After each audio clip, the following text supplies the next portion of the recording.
Hi dear students, paramedical diploma certificate course அதாவது 24 to 25 admission உடைய rank listக்காக நம்ம எல்லாருமே வெயிட் பண்ணிட்டு இருக்கோம்.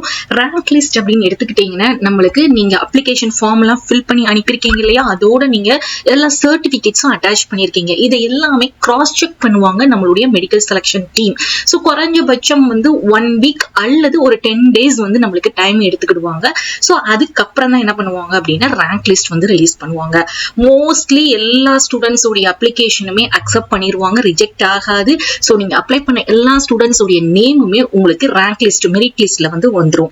எப்படி இந்த ரேங்க் லிஸ்ட் செக் பண்ணணும் அப்படின்னு பாத்தீங்கன்னா, செலக்ஷன் கமிட்டியில diploma in optometry, diploma in medical laboratory technology, D pharm, இதுக்கு எல்லாத்துக்குமே நீங்க எப்படி தனித்தனியா அப்ளை பண்ணீங்களோ அதே மாதிரி உங்களுக்கு செப்பரேட்டா உங்களுக்கு இந்த மாதிரி ஒரு ரேங்க் லிஸ்ட் கொடுப்பாங்க. இந்த ரேங்க் லிஸ்ட்ல ஃபர்ஸ்ட் உங்களுக்கு இந்த ரேங்க் இருக்கும். இது ஜெனரல் ரேங்க். அதுக்கடுத்து உங்களுடைய அப்ளிகேஷன் நம்பர், உங்களுடைய நேம், அதுக்கப்புறம் நீங்க என்ன கம்யூனிட்டி, உங்களுடைய டோட்டல் கட் ஆஃப் மார்க்ஸ், அதுக்கடுத்து கம்யூனிட்டி ரேங்க் இதுல மென்ஷன் பண்ணிருப்பாங்க. சோ இந்த ரேங்க் அப்படிங்கிறது, இந்த ஜெனரல் ரேங்க் இருக்கு பாத்தீங்களா, 1 2 3, இது எது பேஸ் பண்ணி அப்படின்னா உங்களுடைய கம்யூனிட்டி அண்ட் உங்க கட் ஆஃப் பேஸ் பண்ணி டாப் ஹை கட் ஆஃப்க்கு ஃபர்ஸ்ட் ரேங்க், செகண்ட் ரேங்க் அப்படின்னு இதுல சொல்லியிருப்பாங்க. இந்த சைடு இதுல இருக்கிறது நம்மளுக்கு ஜெனரல் ரேங்க். அதே மாதிரி உங்க கம்யூனிட்டி வைஸ்ல நீங்க எத்தனாவது ரேங்க் இருக்கிறீங்க அப்படிங்கறதையும் இங்க மென்ஷன் பண்ணிருப்பாங்க.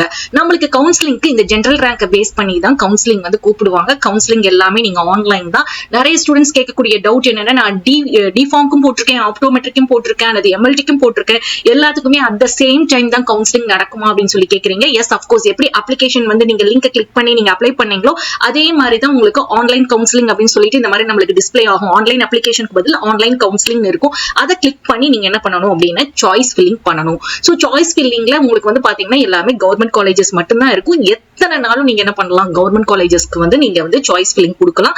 உங்களுக்கு எது ஃபர்ஸ்ட் விருப்பமான ஒரு காலேஜோ அதை ஃபர்ஸ்ட், செகண்ட், தேர்ட் அப்படிங்கிற மாதிரி நீங்க ப்ரிஃபரன்ஸ் ப்ரியாரிட்டி கொடுத்தீங்கன்னா கண்டிப்பா சீட் அலாட் ஆகும். சோ எப்ப இந்த ரேங்க் லிஸ்ட் நம்மளுக்கு ரிலீஸ் பண்றாங்க அப்படின்னு பாத்தீங்கன்னா இந்த வீக் நம்ம எக்ஸ்பெக்ட் பண்ணலாம். சோ ஏன்னா மோர் தென் நம்மளுக்கு 10 days ஆயிருச்சு. சோ இந்த வீக் மோர் தென் 1 week ஆயிருச்சு. சோ நம்மளுக்கு இந்த வீக் ரிலீஸ் பண்றதுக்கு நிறைய வாய்ப்புகள் இருக்குது. அப்படி இல்ல அப்படின்னா அதுக்கு அடுத்த வீக் ரிலீஸ் பண்ணுவாங்க. ஒன்ஸ் ரேங்க் லிஸ்ட் ரிலீஸ் பண்ணிட்டாங்க அப்படின்னா விதின் எ வீக்லயே என்ன பண்ணிடுவாங்கன்னா கவுன்சிலிங் ஸ்டார்ட் பண்ணிடுவாங்க. கவுன்சிலிங் ஸ்டார்ட் பண்ணி நீங்க எப்படியுமே மார்ச்ல நீங்க என்ன காலேஜ்ல போய் நீங்க ஜாயின் பண்ணிடலாம். சோ இந்த மாதிரி பிடிஎஃப் எல்லாத்தையும் டவுன்லோட் பண்ணி எடுக்கிறதுக்கு எப்படி உங்களுடைய ரேங்க் பார்க்கணும் அப்படின்னா, இந்த சர்ச் பார் இருக்கு பாத்தீங்களா, இந்த சர்ச் பார்ல உங்களுடைய அப்ளிகேஷன் நம்பர் அல்லது உங்களுடைய நேம் என்டர் பண்ணீங்கன்னா கரெக்டா உங்களுக்கு டிஸ்பிளே ஆகும். சோ இது எப்படி இன்ஸ்டன்டா நீங்க தெரிஞ்சுக்கணும் அப்படிங்கிறதுக்கு நம்மளுடைய வாட்ஸ்அப் அண்ட் டெலிகிராம் சேனல்ல ஜாயின் பண்ணிக்கோங்க. லிங்க் டிஸ்கிரிப்ஷன்ல இருக்குது. அப்படி உங்களுக்கு இந்த வீடியோ பிடிச்சிருந்தா லைக் பண்ணுங்க அண்ட் எல்லா ஸ்டூடெண்ட்ஸ்க்கும் ஷேர் பண்ணுங்க. நம்மளுடைய சேனல்ல தொடர்ந்து எந்த இன்ஃபர்மேஷனாலும் நம்ம உங்களுக்கு அப்டேட் பண்ணிட்டே இருப்போம், கைடன்ஸும் கொடுத்துட்டே இருப்போம். தேங்க்ஸ் ஃபார் வாட்சிங்.